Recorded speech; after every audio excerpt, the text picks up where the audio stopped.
అమ్మ, శ్రావణ మాసంలో ఆరాధించవలసిన దేవీ దేవతలు ఎవరు, అలాగే పూజా విధానం ఏంటమ్మా? తప్పకుండా తెలియజేస్తాను. ఆర్బీసీ ఛానల్ వీక్షిస్తున్న ప్రేక్షకులందరికీ శ్రీమాత్రే నమః. శ్రావణ మాసంలో పూజా విధానము అంటే అమ్మ, ముందు ఏ దేవతలను ఆరాధించుకుంటామో చెప్పిన తర్వాత చెప్తారు. శ్రావణ మాసము లక్ష్మీదేవికి, శివుడికి, వెంకటేశ్వర స్వామికి కూడా చాలా ప్రీతి అయినటువంటి మాసం. అలాగే మంగళగౌరి వ్రతాలు చేస్తూ ఉంటాం. ఈ 4 ఆరాధనలకి చాలా విశేషమైనది. శ్రీ సూక్త విధానంతో పూజ చేసుకోవడం అనేది శ్రావణ మాసంలో చాలా చాలా చాలా చాలా మంచి ఫలితాన్ని ఇస్తుంది. అలాగే శివాభిషేకాలు, శ్రావణ శనివారాలు స్వామివారికి ఉపవసించి చక్కగా విష్ణు సహస్రనామ పారాయణ, ఇవన్నీ కూడా చాలా చక్కటి ఫలితాలను ఇస్తాయి.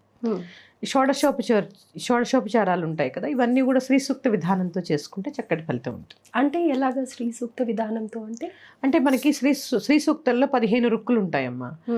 షోడశోపచారాలు అంటే 16 ఉపచారాలు. ఈ 15 రుక్కుల్ని ఉపయోగించుకొని ఒక్కొక్క రుక్కుకి ఒక్కొక్క సేవ చేస్తూ ఉంటాం. మొదటి రుక్కుకి ధ్యాయామి, రెండవ రుక్కుకి ఆవాహయామి, అట్లా 15 రుక్కుల్ని ఆ సూక్తాల్లో ఉండేటటువంటి 15 రుక్కులతో 16 ఉపచారాలు చేస్తూ. అయితే ఇప్పుడు మన వ్యూవర్స్ పాయింట్లో నేను ఒకటి అడుగుతాను. అమ్మ శ్రీ సూక్త విధానంతో కనుక మాకు ఒక వీడియో చెప్తే బాగుంటుంది అని అనుకుంటూ ఉంటారు. సో అలా కూడా చెప్పే ప్రయత్నం చేద్దాం. సూక్తాలు లైవ్లో బోధించలేం, చెప్పలేమంట. వేదం కదా. మామూలుగా మనకి సూక్తం కంటిన్యూ చదువుకోవాలంటే చదువుకోవచ్చు, కానీ ప్రత్యేకించి చెప్పడము అంటే చెప్పలేము. అయినా ప్రయత్నం చేస్తాను. ఒకరోజు లైవ్ పెట్టుకుందాం, వచ్చిన వాళ్ళకి మాత్రం చెప్తాను. తప్పకుండా. అయితే మీరు ప్రతిదీ కూడా గురువు ద్వారానే నేర్చుకోవాలి అని అంటూ ఉంటారు కదా, మరి ఈ శ్రీ సూక్తం అలా చదువుకోవచ్చు అని అంటారా? చదువుకోవచ్చమ్మా. స్త్రీలు శ్రీ సూక్తం చదువుకోవచ్చు. ఎందుకంటే పురుష దేవతలకి పురుష సూక్త విధానంతో చేస్తూ ఉంటారు, పిల్లలకి స్త్రీ సూక్త విధానంతో చేస్తూ ఉంటారు. రావాలి కూడా, శ్రీ సూక్తం ఒక్కటే చదువుకోవాలి. ఎందుకంటే చక్కగా శ్రీ సూక్తంతో అమ్మవారికి కుంకుమార్చన చేసుకుని ఆ కుంకుమ రోజు ధారణ చేస్తే ఆ ఇంట్లో దరిద్రం అనే మాట వినిపించదు. స్త్రీ అంటే లక్ష్మి, స్త్రీ అంటే సౌభాగ్యం, స్త్రీ అంటే సంపద, స్త్రీ అంటే సర్వం.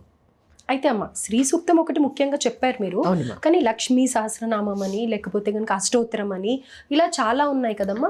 ముఖ్యంగా వరలక్ష్మి వ్రతం రోజు పఠించవలసిన నామాలు కానీ లేకపోతే శ్లోకాలు కానీ ఇలా ఏమైనా ఉన్నాయమ్మా? లక్ష్మీ అష్టోత్తరం అనేది స్త్రీ జీవితకాలం ప్రతిరోజు చేసుకోవాలి. మా ఇంట చెప్తున్నాను కదా, సంపద నిలవాలి అంటే ప్రతి ఇంట ప్రతి స్త్రీ ప్రతిరోజు లక్ష్మీ అష్టోత్తరాన్ని చదువుకోవాలి. తర్వాత లక్ష్మీ అష్టకం, తర్వాత అమ్మవారికి కూడా 12 నామాలు ఉంటాయి, ఇవి కంపల్సరీగా చదువుకోవాలి. తర్వాత అష్టలక్ష్మి స్తోత్రం, మహాలక్ష్మి సహస్రనామం. ఈసారి చక్కగా శ్రవణంలో మనం కూడా చదువుకుందాం మహాలక్ష్మి సహస్రనామాలు. ఎప్పుడు మనం లలితా సహస్రనామాలు చదువుతూ ఉంటాం, కానీ సరస్వతి సహస్రనామాలు ఉన్నాయి, మహాలక్ష్మి సహస్రనామాలు ఉన్నాయి. ఏమీ లేదు, సహస్రము అంటే అనంతము. ఆ మహాలక్ష్మి యొక్క అనంత శక్తిని తెలుసుకోవడమే సహస్రనామాలు. చక్కగా చదువుకోవచ్చమ్మా. సమయం ఉంటే, అవకాశం ఉంటే చక్కగా చదువుకోండి. అయితే అమ్మ, ఈ శ్రావణ మాసంలో శ్రావణ సోమవారాలు, శనివారాలు, మంగళవారాలు, శుక్రవారాలు అన్నీ కూడా ఎంతో ముఖ్యంగా జరుపుకుంటూ ఉంటాం కదా. మరి సోమవారం రోజు శివుడి పూజా విధానం ఏ విధంగా జరుపుకోవాలి అని అంటారు? తప్పకుండా అమ్మ, తెలుసుకోవాలి కూడా అందరూ. ఎందుకంటే కనకధారా స్తోత్ర పారాయణ ఎప్పుడైనా చేశారా మీరు? పారాయణ అని కాదు, మామూలుగా విన్నారు కదా. అందులో బిల్వాటవి మధ్య లసత్ సరోజే అని ఒక శ్లోకం ఉంటుంది. అంటే బిల్వ వృక్షం యొక్క మధ్యలో ఉంటుందట లక్ష్మీదేవి. బిల్వ వృక్షం యొక్క మధ్యలో లక్ష్మీ స్థానం. ఆ బిల్వాన్ని తెచ్చి శివుడికి సమర్పిస్తే అది శివుడికి చాలా ఇష్టమైనది బిల్వం. అంటే త్రిగుణాలు, త్రిమూర్తులు, త్రినేత్రుడు అన్నీ ఉన్నాయి. ఈ 3లో చాలా ఉన్నాయి. ఈ బిల్వం కనుక శివుడికి సోమవారం నాడు అభిషేకం చేసి ప్రదోషకాలంలో ఈ బిల్వాన్ని సమర్పిస్తే ఆ ఇంట దరిద్రం అనే మాట ఉండదు. ఎందుకంటే ఐశ్వర్యం అంతా కూడా శివాధీనం. ఎందుకంటే నేను చాలాసార్లు చెప్పాను, చాలా వీడియోస్లో విన్నారో లేదో, విభూది అనే మాటకి అర్థమే సంపద. మనం పోయినసారి మాట్లాడుకున్న సందర్భంలో కూడా మీరు చెప్పారు. ఇది విభూది అంటేనే సంపద. సంపద అంతా కూడా నా దగ్గరే ఉందని చెప్పడానికి సంకేతంగానే ఆయన విభూది రాసుకుంటూ ఉంటారు. చాలామంది స్త్రీలకి ఇంకో అపోహ కూడా ఉంటుంది, విభూది ధరించకూడదు అని చెప్పి అపోహ కూడా ఉంటుంది. అసలు మన నుదిటి రాత మార్చేదే అమ్మా. అసలు విభూది అంటే మన నుదిటి రాతల్ని మారుస్తుంది. ఆయన ఆ త్రిపుండ్రాలు కనుక ధరిస్తే ఏ మగవాడైనా నుదుటి రాత మారిపోతుందమ్మా. ఎట్లాంటి దోషాలున్నా మార్చేటటువంటి శక్తి ఆ విభూదికి ఉంటుంది. అంతటి శక్తి విభూదిలో ఉంటుంది. ఆ విభూదితో అభిషేకం చేయడం స్వామికి ప్రదోష కాలంలో, నీటిలో బిల్వాన్ని వేసి గరికని వేసి ఇట్లా మనం రుద్రాభిషేకాలు చేస్తూ ఉంటాం కదా, పళ్ళ రసాలతో పాలతో పంచామృతాలతో చేస్తూ ఉంటాం కదా. ఇట్లా ప్రదోష కాలంలో చక్కగా చేసుకొని ఆ శివుణ్ణి శుభ్రంగా కడిగి చక్కగా ఒక మారేడు దళాన్ని కనుక మనం సమర్పిస్తే సోమవారం రోజున చాలా విశేషమైనటువంటి ఫలితం ఉంటుంది. అయితే నైవేద్యంగా ఏం పెట్టాలమ్మా? మన ఇష్టం నాన్న, పండో ఫలమో, నివేదన అది ఇది అని ఏం లేదు. ఏదైనా పెట్టండి, నివేదన ఏదైనా పెట్టుకోండి. కొబ్బరికాయ కొట్టండి, పళ్ళు పెట్టండి, మీకు కుదిరితే క్షీరాన్నాన్ని పెట్టండి, ఏదైనా పెట్టండి. కానీ భక్తితో అభిషేకం చేయండి. అభిషేక ప్రియ శివ. ఆయన నెత్తి మీద కాసి నీళ్లు పోస్తే అమ్మయ్య అంటాడు ఆయన. చాలు, నన్ను గుర్తుపెట్టుకుని మీరు నీళ్లు పోసాడు ఆయన. అందుకే అసలు మామూలుగా ఏ ఇంట్లో అయినా తండ్రి స్ట్రిక్ట్గా ఉంటాడు, తల్లి పాపం అయ్యో అంటూ ఉంటుంది కదా, ఏ ఇంట్లో అయినా అంతే. కానీ ఇక్కడ తెలుసా, బోళాశంకరుడమ్మ ఆయన. వాగర్ధ ఇవ సంపృక్తో వాగర్ధ ప్రతిపత్తి జగత పితరో వందే పార్వతీ పరమేశ్వరవు కదా. మన సృష్టి అంతటికీ కూడా తల్లిదండ్రులు కదా వారు. బోళాశంకరుడు పాపం కాసిన నీళ్లు పోసి నాన్నగారు అంటే కరుణిస్తాడు. మళ్ళీ అమ్మలా కాదు, అమ్మ మొట్టకాయలు ఉంటుంది. ఎందుకంటే పాపం నాన్న అడిగిన వెంటనే ఇచ్చేస్తున్నారని చెప్పి అమ్మ టైట్ చేస్తూ ఉంటుంది. అందుకని ఆ తండ్రి, ఆ జగత్పిత బోళాశంకరుడమ్మ కష్టంలో ఉన్నామని మనస్ఫూర్తిగా వెళ్ళి ఆయనకి కాసిన నీళ్లు పోసి మన ఆర్తిని చెప్పుకుంటే చాలు, వెంటనే తీరుస్తాడు. శివుడు, శివ అనే శబ్దానికి అర్థమే ఎల్లవేళలా మంగళములను ప్రసాదించేవాడు, మంగళస్వరూపుడు, మంగళమే తానై ఉన్నవాడే శివుడు. అలాంటి శివుణ్ణి ఈ శ్రావణ సోమవారాల్లో అర్చించడం ద్వారా విశేషమైనటువంటి ఫలితం ఉంటుంది. అమ్మ, ఒక 10-15 ఏళ్ల క్రితం వరకు కూడా అంటే యూట్యూబ్లో ఎంత మీలాంటి వాళ్ళు చెప్పకముందంతా శుక్రవారాలకే ఎక్కువ ప్రాధాన్యత ఉండేది. కానీ ఇప్పుడు సోమవారాలు, శ్రావణ శనివారాలు, మంగళవారాలు ఇలా జరుపుకుంటూ ఉంటారు కదమ్మా. మరి అలాంటి సందర్భంలో ఎక్కువగా నాన్ వెజ్ తినొద్దని కానీ, లేకపోతే ఉల్లిపాయ వెల్లుల్లిపాయ తినొద్దని ఈ మాసం అంతా కూడా ఇలా దీక్షగా అంటూ ఉంటారు. మరి అలా చెయ్యాలి అంటారా, లేకపోతే ఆ ఒక్కరోజు పాటిస్తే సరిపోతుందంటారా? అమ్మ, నియమాన్ని బట్టి చక్కగా చేస్తే చాలా ఉపయోగం ఉంటుంది. ఎందుకంటే ఇదంతా చాతుర్మాస సమయం.